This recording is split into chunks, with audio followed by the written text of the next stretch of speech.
இங்க 2 நாட்டு படை வீரர்கள்லாம் போருக்காக தயாரா இருக்காங்க. அப்ப இந்த 2 படை வீரர்களோட அரசர்களும் பேசிக்கிறாங்க.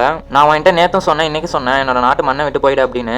அதுக்கு இந்த அரசர் சொல்றாரு, உன்னோட நாட்டு மண் எனக்கு பிடிச்சிருக்கு அப்படின்னு. அதுக்கு அந்த அரசர் சொல்றான், என்னால இன்னொரு உயிர் சேதத்தை பார்க்க முடியாது.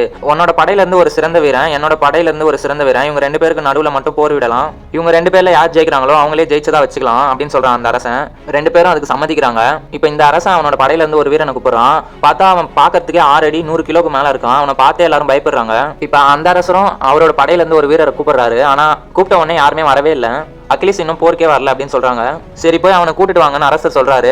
போர்க்களத்துக்கு வராம நீ என்ன பண்ணிட்டு இருக்க, உன்னெல்லாம் சாட்டையாலே வச்சு வெளுக்கணும் அப்படின்னு சொல்றான். அதை கேட்ட அகிலிஸ் கோவம் ஆயிட்டு, எனக்கு பதிலா இப்ப நீங்களே சண்டை போடுங்க அப்படின்னு சொல்லிட்டு விட்டு போறான். அதுல ஒருத்தர் அகிலிஸ் கிட்ட சொல்றாரு, அகிலிஸ் நீ நினைச்சா இவங்களோட உயிரை எல்லாத்தையும் காப்பாத்தலாம், இவங்க எல்லாம் நிம்மதியா அவங்க வீட்டுக்கு போவாங்க அப்படின்னு அகிலிஸ் கிட்ட சொல்றான்.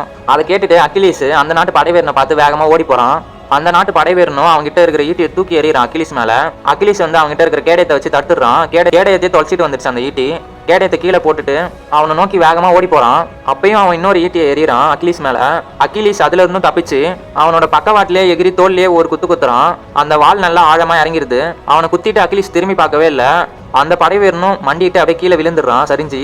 உடனே அகிலிஸை எதிரி நாட்டு அரசனும் பயங்கரமா பாராட்டுறான்.